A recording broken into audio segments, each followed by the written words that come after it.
Bengal search YouTube চ্যানেলে আপনাদের সকলকে স্বাগত জানাই। আপনারা যদি রেলওয়ে স্টেশনে টিকিট বিক্রি করতে চান তাহলে সেই টিকিট বিক্রি করার জন্য যে নিয়োগের বিজ্ঞপ্তি, এই বিজ্ঞপ্তি প্রকাশিত হয়েছে। ভারতীয় রেলে টিকিট সেলার পদে কর্মী নিয়োগের জন্য বিজ্ঞপ্তি প্রকাশিত হয়েছে।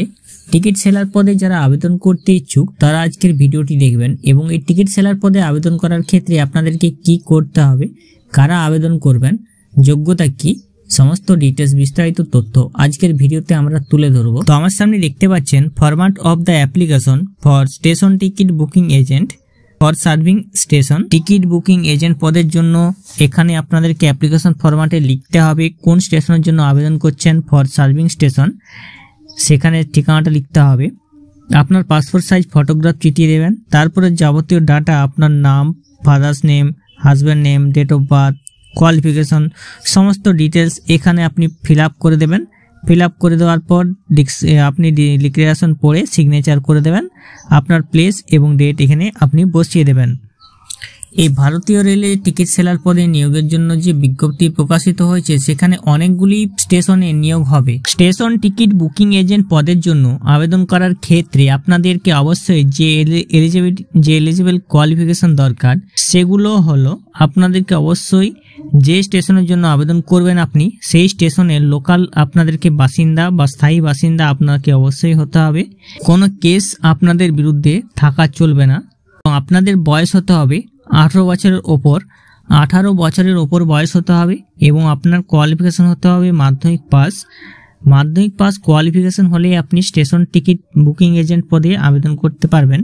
এখানে আবেদন করার ক্ষেত্রে প্রার্থীদেরকে যে সার্টিফিকেট লাগবে সেগুলো হলো আপনাদেরকে স্থানীয় পুলিশ স্টেশন থেকে আপনাদের একটি সার্টিফিকেট লাগবে যে আপনার কোনো ক্রিমিনাল রেকর্ড নেই বা ক্রিমিনাল কেস নেই আপনার বিরুদ্ধে।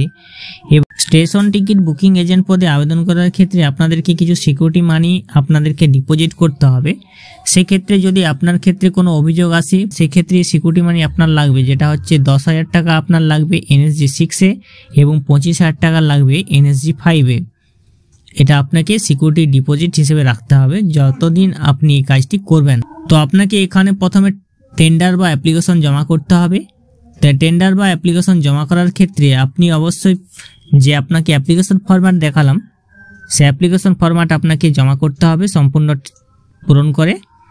যে ঠিকানায় আপনি অ্যাপ্লিকেশন ফরম্যাটটি জমা করবেন সম্পূর্ণ অফলাইনে আপনাকে জমা করতে হবে 10 এপ্রিলের মধ্যে। 10 এপ্রিলের মধ্যে আপনাকে জমা করতে হবে বিকেল 5টার মধ্যে। ঠিকানাটা হলো senior divisional commercial manager, eastern railway, Howrah, यात्री निवास बिल्डिंग, 3rd फ्लोर, हावड़ा 711101। এই ঠিকানায় আপনাদেরকে পাঠিয়ে দিতে হবে। এই ঠিকানায় আপনাদেরকে ড্রপ বক্সে জমা করতে হবে। সেখানে যে ড্রপ বক্স আছে সেখানে আপনারা জমা করবেন 10 এপ্রিলের মধ্যে। 10 এপ্রিলের মধ্যে আপনাদেরকে জমা করতে হবে। দেখুন কোন স্টেশন নিয়োগ হবে এবং আপনাদেরকে অবশ্যই যে টেন্ডার দিতে হবে বা অ্যাপ্লিকেশন দিতে হবে সেখানে কত টাকা টেন্ডার ধরতে পারবেন এবং কত টাকা ইনকাম করতে পারবেন আপনি, এবং আপনাদেরকে সিকিউরিটি ডিপোজিট হিসেবে কত টাকা রাখতে হবে এবং ক বছরের জন্য নিয়োগ হবেন সেটা দেওয়া আছে। স্টেশন হচ্ছে কামারগাছ। প্রতিটা স্টেশনের নামগুলি আছে আপনারা দেখতে পাচ্ছেন।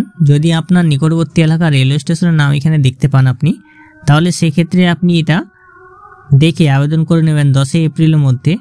আপনাদেরকে আমি দেখিয়ে দিচ্ছি প্রত্যেকটার ক্ষেত্রে কিন্তু আপনাদের সিকিউরিটি মানি বা আবেদন ফি জমা করতে হবে সেটা এখানে দেওয়া আছে।